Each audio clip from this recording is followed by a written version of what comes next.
सीखना स्टार्ट करते हैं। जैसे मान लो आप कि आपने कोई बुक बनाई और बुक में क्या है, हेडिंग है। जैसे बुक में हेडिंग हो गई चैप्टर 1, चैप्टर 2, ऐसे कुछ भी एग्जाम्पल के लिए। जैसे मैं चैप्टर 1 लिख दिया और ये मान के चलते हैं कि चैप्टर 1 के अंदर इसकी एक्सरसाइज भी है, तो मैं लिख दिया एक्सरसाइज 1.1 इस तरीके से। और जैसे मान के चलते हैं यहाँ पे चैप्टर 2 है, चैप्टर 2 है यहाँ पे, और यहाँ पे है एक्सरसाइज 2.1। ये मैंने एग्जाम्पल के लिए लिख दिया। अब करना क्या होता है यहाँ पे कि जो मेन हेडिंग होती है, टॉप की हेडिंग, लेसन की जो हेडिंग होती है, मेन मेन हेडिंग, उन सभी हेडिंग को सिलेक्ट करना है, एड टेक्स्ट में जाना है और लेवल 1 देना है मेन मेन हेडिंग को। ये मैंने लेवल 1 दिया। जो सब हेडिंग होगी, जो एक्सरसाइज वगैरह होगी, जो सब हेडिंग होगी, उसको सिलेक्ट करना है और एड टेक्स्ट में इनको लेवल 2 देना है। जितने चैप्टर 1, चैप्टर 2, चैप्टर 3, चैप्टर 4, जितने चैप्टर होंगे जो मेन हेडिंग होगी, उनको लेवल 1, उनके अंदर जो आते हैं उनको लेवल 2 देते हैं। और अगर एक्सरसाइज 1.1 के अंदर भी कुछ आता तो उसको लेवल 3 देते।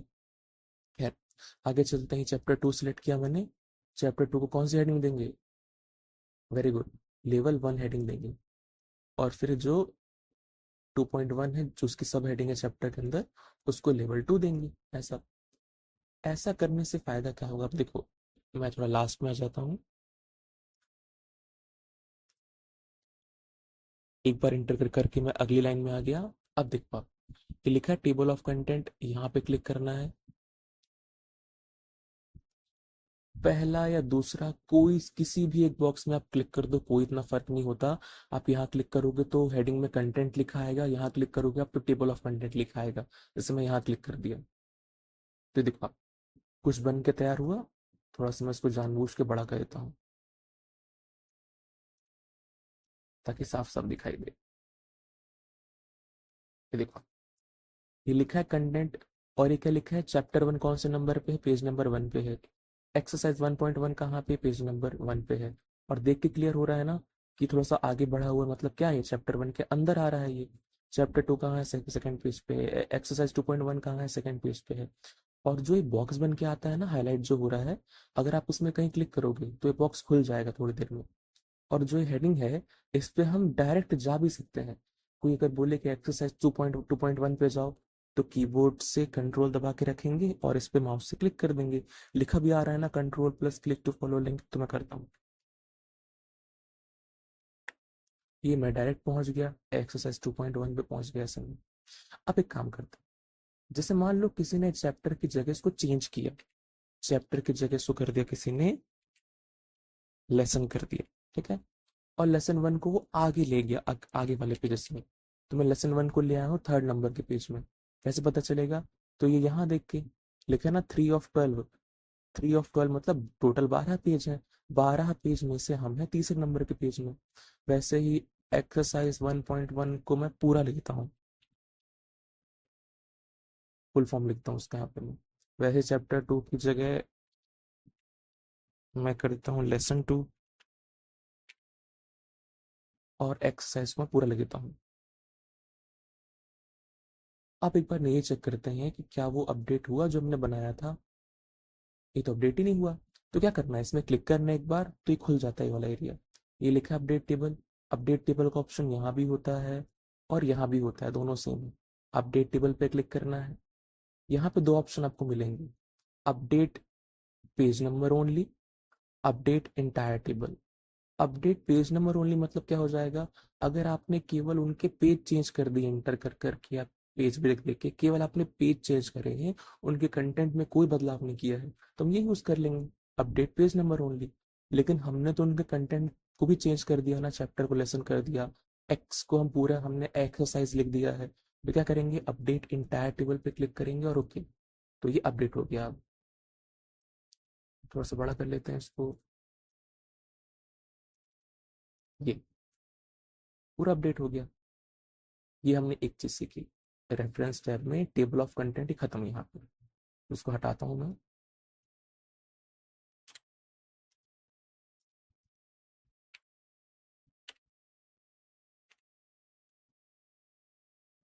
अब बहुत ध्यान से सुनना अगली चीज। अगली चीज है इंसर्ट फुटनोट। फुटनोट और एंड नोट दो चीजें होती हैं, पहली फुटनोट, दूसरी एंड नोट। फुटनोट मतलब ये होता है, मान लो कि आपने की कोई बुक बनाई है, ठीक है, और आपने इस बुक में किसी अलग भाषा के शब्द का उपयोग किया है, जो आपको लगता है कि जब कोई पढ़ेगा तो शायद तक उसको नहीं पता हो कि इस वर्ड का मतलब क्या होता है। एग्जाम्पल लेके चलते हैं, जैसे मान लीजिए आपने बुक बनाई, तो ये सब लिखा हुआ है ना, on the insert tab the galleries include items. किसी को नहीं पता कि इंक्लूड मतलब क्या होता है, एग्जाम्पल मान के चलते हैं। तो आपको यहाँ क्लिक करना है, और दो ऑप्शन होते हैं, insert footnote, insert and note. अगर आप इंसर्ट फुटनोट पे क्लिक करोगे तो इस वर्ड की आप मीनिंग लिख सकते हो इसी पेज में फुटर के एरिया में, यानी कि यहाँ पे लिख सकते हो। यहाँ पे फुटनोट मतलब होता है, जिस कोई आपको अगर वर्ड कठिन लग रहा है, तो उस वर्ड, मतलब आपको तो पता ही रहेगा, आप बुक बना रहे हो तो जब कोई दूसरा पढ़ेगा इस चीज को तो उसको डाउट होगा ये क्या वर्ड है, क्या मीनिंग है इसकी, तो आप उसकी मीनिंग लगाना चाहते हो, लिखना चाहते हो कहीं, तो अगर आप यहाँ पे वर्ड के पास क्लिक करके फुटनोट पे क्लिक करोगे तो मीनिंग लिखने का ऑप्शन कहाँ पे आएगा, उसी पेज में आएगा, उसी पेज के फुटर में आएगा, नीचे साइड मतलब। एक काम करते, मैं क्लिक करता हूँ इंसर्ट फुटनोट, तो लिखने का ऑप्शन आया यहाँ पे। तो मैं लिखता हूँ कि ऐसे एग्जाम्पल के लिए कुछ भी लिख दे रहा हूँ मैं, include means to add something, to add SOMETHING, ठीक है। अब ये देखो, आप इंक्लूड के सामने क्या लग गया, एक नंबर लग गया। कोई यहाँ पे कर्सर लेके जाएगा तो इसकी मीनिंग ऊपर लिख के भी आएगी कि इसका मतलब होता क्या है ऐसे। तो इंक्लूड में हमने क्या लगा दिया, फुटनोट लगा दिया इस तरीके से, ऐसा। आगे पढ़ते हैं, items that are design to coordinate with the overall. किसी को नहीं पता ओवरऑल मतलब क्या होता है, तो क्लिक करेंगे और फुटनोट लगाएंगे, और यहाँ लिख देता हूँ मैं टोटल, कि ओवरऑल मतलब होता है टोटल। और यहाँ पे देखो आप, ये लिखा गया यहाँ भी कि ओवरऑल मतलब टोटल होता है ऐसे, तो इसको बोलते हैं फुटनोट लगाना। लेकिन कोई बोले कि ठीक काम करो, आप सभी वर्ड की मीनिंग लगाओ, लेकिन ऐसा कुछ करो कि मीनिंग ना यहाँ पेज में ना दिखाई दे, बिल्कुल लास्ट में दिखाई दे, सभी वर्ड्स की मीनिंग बिल्कुल लास्ट में, जहां बुक खत्म हो रही है लास्ट के पेज में दिखाई दे, तो उसको बोलते हैं हम एंड नोट लगाना। जैसे मान के चलो आप, किसी को नहीं पता कि डॉक्यूमेंट मतलब क्या होता है, तो डॉक्यूमेंट पे क्लिक किया मैंने, और यहाँ लगाते हैं एंड नोट लगाते हैं। लिखने का ऑप्शन तो आ रहा है, लेकिन देखो अब कहाँ पे आ रहा है, लास्ट वाले पेज में आ रहा है, बिल्कुल जहाँ पे डॉक्यूमेंट एंड होता है वहां पे आता है। तो यहाँ मैं लिख लेता हूँ कि document means a file, example के लिए कुछ भी लिख दिया मैं।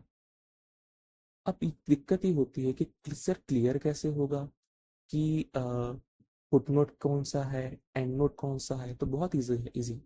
जहाँ पे एक दो नंबर लिख के आ रहे हैं ना, 1 2 इंग्लिश के जो 1 2 3 4 नंबर लगे हैं, ये फुटनोट को दर्शाते हैं। और जो यहाँ पे आई का साइन आ रहा है, यानी कौन से रोमन नंबर आ रहे हैं, इनको शायद तक फर्स्ट सेकंड थर्ड बोलते हैं ऐसे, इनको ये दर्शाते हैं एंड नोट को, ठीक है। तो हमने इंसर्ट एंड नोट सीख लिया, फुट इंसर्ट फुटनोट सीख लिया, इंसर्ट एंड नोट सीख लिया। अब देखो आप, आपने शुरू में क्लिक किया, ये लिखा है नेक्स्ट फुटनोट, इसका मतलब होता है जहां पे अगला फुटनोट लगा है मुझे वहां ले जाओ। तो ये कहाँ ले जाएगा, क्लिक करने से यहाँ ले जाएगा, चेक करते हैं, ये देखो आप, ले गया नेक्स्ट फुटनोट। फिर नेक्स्ट करेंगे तो फिर नेक्स्ट फुटनोट। अगर मैं क्लिक करूंगा नेक्स्ट एंड नोट, तो नेक्स्ट एंड नोट के पास ले जाएगा, एंड नोट यहाँ लगा है।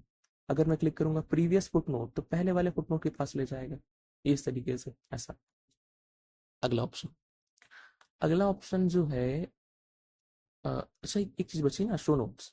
शो नोट्स मतलब होता है कौन से नोट का एरिया देखना है, फुट नोट का एरिया देखना है कि एंड नोट का। मुझे देखना है फुट नोट का, तो मैंने फुट नोट पे क्लिक किया और ओके। तो ये देखो आप, फुट नोट के पास पहुंच गया अचानक।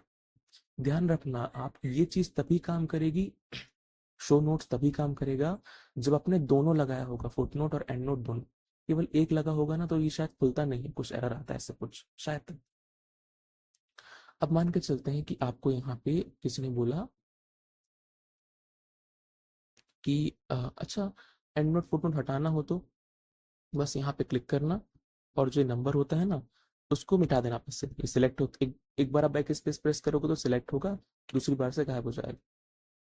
से आप चाहो तो माउस से भी सिलेक्ट करके डिलीट कर सकते हो, यहाँ भी और मैं यहाँ भी करता हूँ उसको। हाँ, तो सारे गायब हो गए, नीचे से भी गायब हो गए, यहाँ से भी। अब किसी ने बोला कि आपको एक काम करना है, काम ये है, देखो यहाँ भी क्या हेडिंग वन पहले से ऑन है ना, तो यहाँ तो मुझे कुछ हेडिंग वन में लिखना ही नहीं है, मैं नॉर्मल कर दूंगा इसको। हाँ, अब यहाँ पे किसी ने बोला कि जिसकी ये बुक है ना, जिसका भी जिसने भी मैटर वगैरह लिखा है, जो भी चीज़ है ये, उसकी हमको डिटेल लिखनी हो, तो हम जाएंगे रेफरेंस में, हमको जाना है इंसर्ट सिटेशन में, और यहाँ क्लिक करना है ऐड न्यू सोर्स में। तो यहाँ पूछेगा ये कि आपने जो बनाया है ये एक्चुअली है क्या, क्या कोई बुक है, क्या कोई बुक का सेक्शन है, आर्टिकल है, कॉन्फ्रेंस प्रोसीडिंग है, रिपोर्ट है, क्या है ये। तो मान के चलते हैं बुक है। बुक के बाद पूछेगा कि ऑथर कौन है इसका, तो ऑथर में कुछ भी लिख दे रहा हूँ ऐसे। अ, फिर बोलता है कॉर्पोरेट ऑथर, कॉर्पोरेट मतलब होता है कि साथ में किसी ने सहयोग वगैरह दिया है क्या। टाइटल में कुछ भी लिख दे रहा हूँ ऐसे ही मैं एग्जाम्पल के लिए। ईयर मतलब होता है कौन से ईयर में बुक लिखी गई है, बस एग्जाम्पल के लिए कुछ भी लिख दे रहा हूँ मैं। शेड्यूल पब्लिशर मतलब होता है बुक को पब्लिश कौन करता है, जैसे पब्लिशर होता है ना, Arihant publication, MB publication, QD publication, इस तरीके से। अभी तो पता नहीं है। यहाँ पे आप क्लिक करोगे ना शो ऑल बिब्लियोग्राफी फील्ड्स में, तो और चीजें खुल जाएंगी, मतलब कि किस स्टेट में लिखी गई, किस कंट्री में लिखी गई, पब्लिशर कौन है, एडिटर कौन है, वॉल्यूम। वॉल्यूम मतलब होता है, ध्यान देना, वॉल्यूम मतलब तो आवाज भी होती है, वॉल्यूम मतलब आयतन भी होता है, और वॉल्यूम मतलब पार्ट भी होता है। जैसे अगर किसी बुक के दो पार्ट है ना, तो पहले वाली बुक में लिखा होगा वॉल्यूम वन, दूसरी वाली बुक में लिखा होगा वॉल्यूम टू।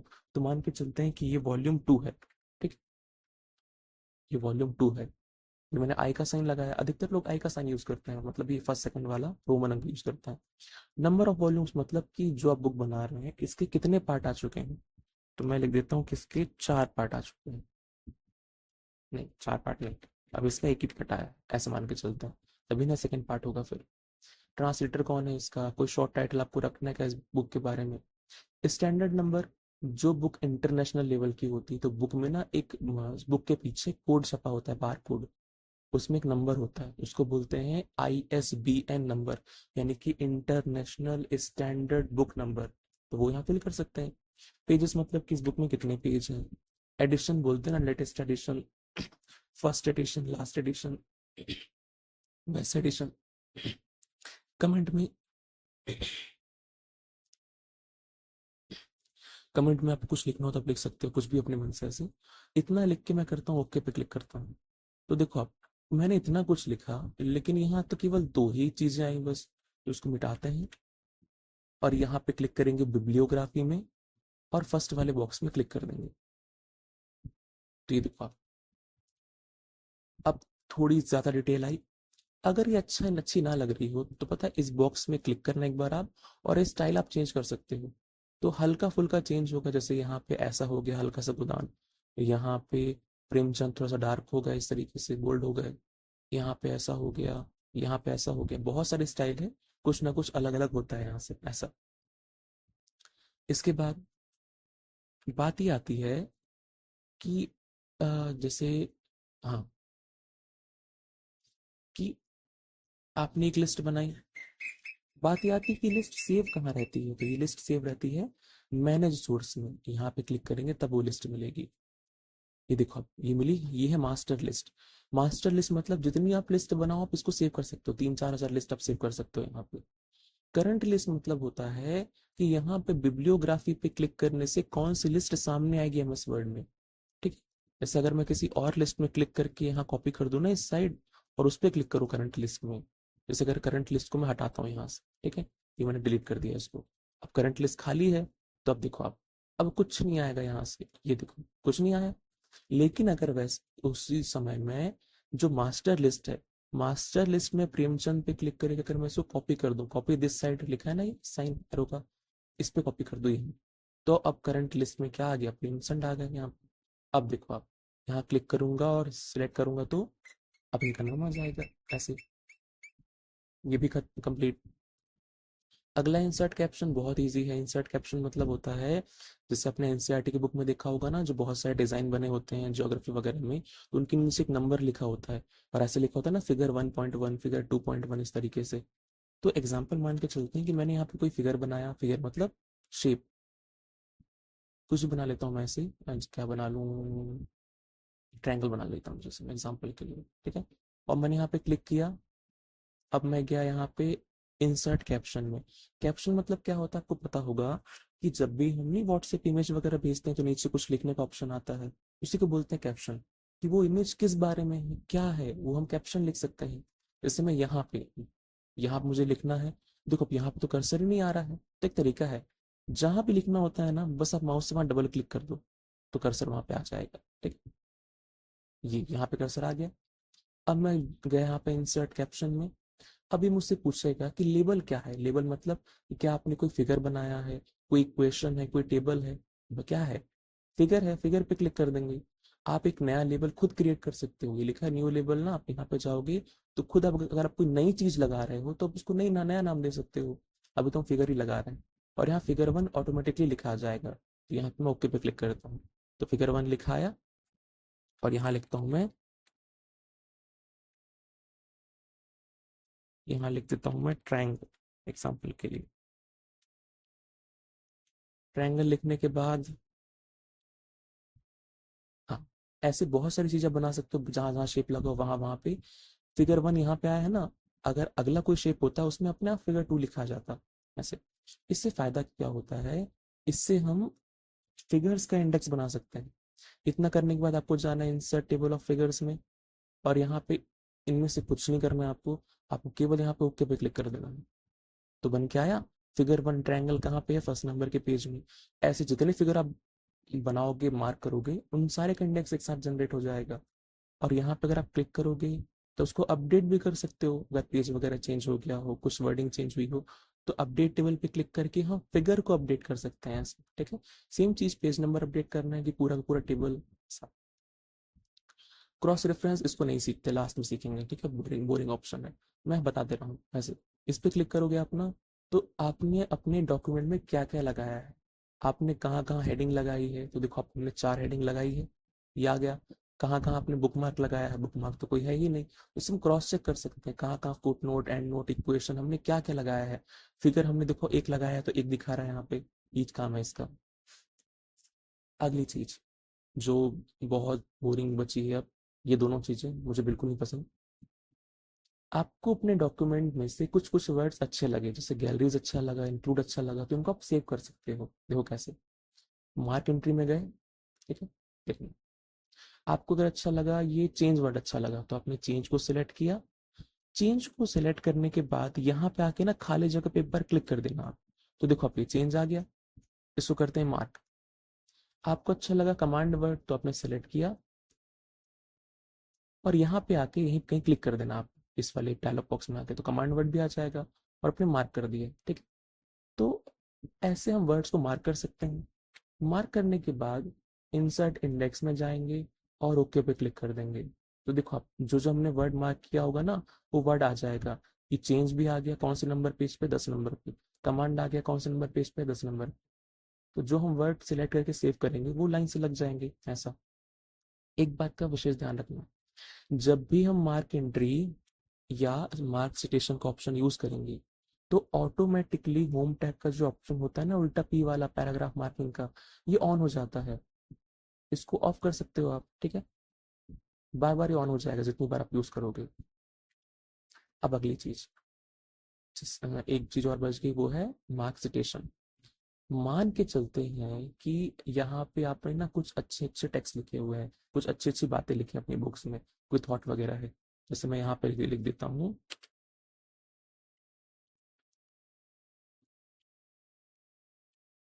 ऑनेस्टी। क्या लिख रहा हूँ मैं, एक मिनट दो, हाथ से लिखना पड़ेगा मेरे को।